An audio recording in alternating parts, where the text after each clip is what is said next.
to this mysterious, ancient Indian effigy, just off an old Indian trail that crosses the Oconee River.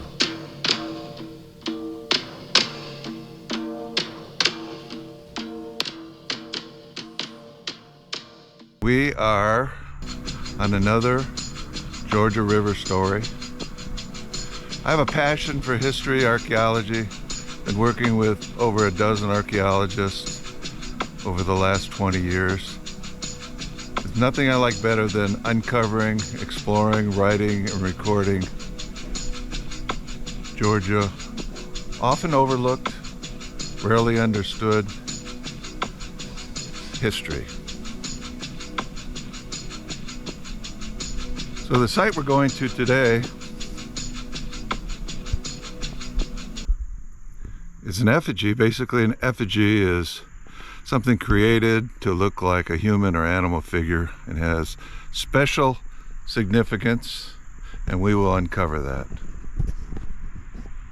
Here's a map with an overview of the area where we're at near Lake Oconee. At the top of the map you see the Oconee River, and then at the lower part of the map you can see our effigy, which was built by the Native Americans thousands of years ago, and we'll explore that dating of that rock effigy at a later point.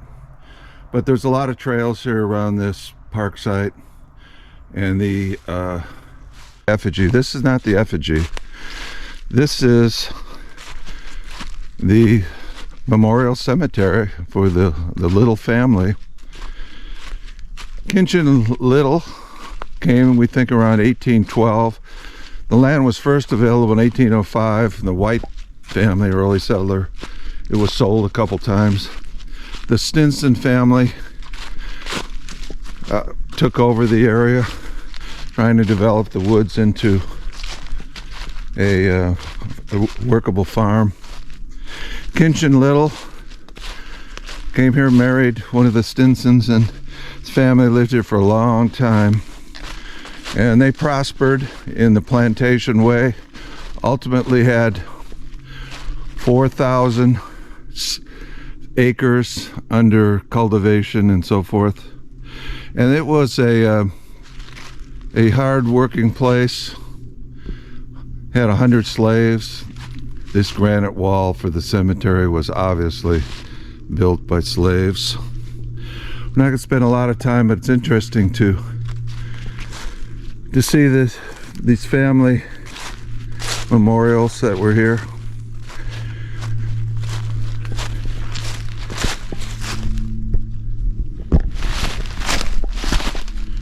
Here's one for late 1800s, an infant son of the family.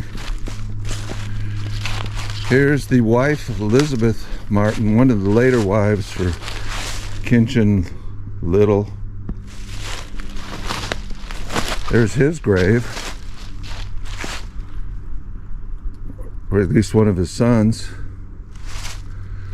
More graves here. Now this is one of the higher places in Putnam County, and this effigy was built thousands of years before the Creeks, who were the last 6, when the Creek leadership was trying to fight and hold back the settlers, which were pushing against the Oconee River after the Revolutionary War, 1784 on. Down the highway from this is Shoulderbone Creek, which was a mound center 1,000 years ago, and that was where there was a treaty where the Georgia government was trying to take more land from the Creek Indians. Unfortunately, it was only approved by a few lesser Creek chiefs, and McGillivray, Alexander McGillivray, was the supreme chief over in Alabama, was really unhappy with the settlers taking the land, as well as the government of Georgia working to take more land. And his father had land confiscated, a plantation. His father was a Tory on the side of the British. Well-bred Alexander McGillivray had this grudge against anyone that tried to take the creek land. So there were battles going on. In the region, there was over 1,000 incursions developed in the early frontier problems there. But this was Indian land, and in 1802, you had to constantly be on the lookout for marauding creeks that were trying to drive you away. But the area that we're going to visit just shortly over here where this walk is, quite a bit older than the creeks that were here. The first Indians in the area were called the Paleo Indians. Small groups, family, clans that roamed along the river, hunting and gathering. And they didn't have permanent, so leaving evidence of their lifestyle. It's difficult to find Paleo Indian things.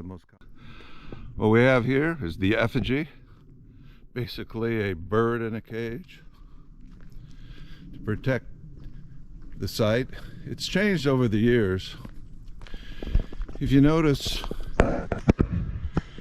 you'll see the darker stone.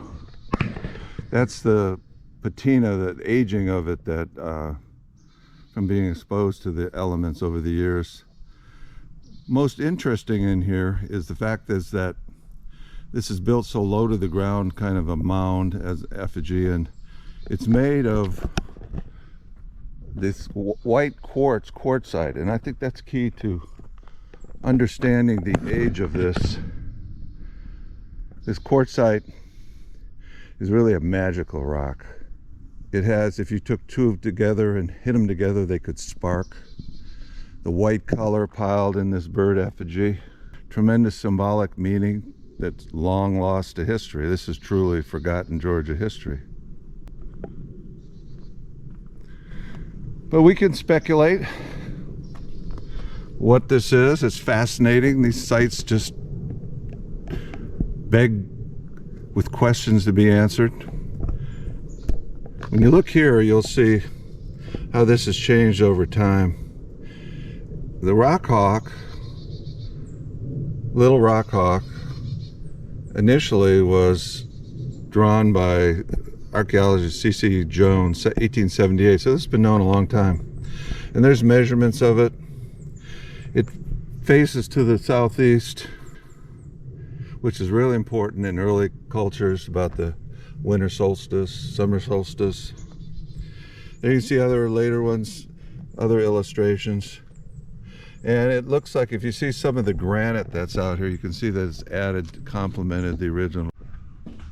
We have a little educational center here, and on this particular poster, see the history of Rock Eagle. There's a nice photo of what it looked like from the air back in 1930s. There was an excavation, Dr. Petrullo, 1954. There has been some excavation here, but there were not a lot of artifacts to really help solidly determine when this was built. Normally we would look for structures, ceremonial structure remains, houses, mounds, artifacts that would be associated with that. Pottery, which came into the Indians' lives about 1000 BC, can be dated by designs through the years. But this predates the mounds over on Shoulder Bone, which are down the highway to the east. It predates the creeks, which was a union of various smaller tribes, the Creek Nation. But this is difficult to date, and the estimations are 1,000 to 2,000 years old. But from my experience, the key to understanding the age of this, on that poster with the little projectile points that they found in what was called the body of the bird. And if this isn't examples of the quartz culture, I don't know what is. But that quartz culture, those points, which are everyday occurrence along the river, Oconee River, all the way up to Athens, is difficult to date, and the estimations are 1,000 to 2,000 years old. But from my experience, the key to understanding the age of this, on that poster with the little projectile points that they found in what was called the body of the bird, had a little stemmed. They were made out of quartz, and they were stemmed up and down the river, are very distinctive and unique to the geology of the area. This quartz culture, in my estimation, created what is obviously some sort of a bird, but the question is, what kind of bird is this? They were obviously making a symbolic effigy to acknowledge spirits of the upper world where the birds fly. Now, it's often, it's called Little Rock Hawk, but we don't know if it's a hawk. There's no written history from the Native Americans about the actual name of what the Indians gave to it, or what type of bird this is.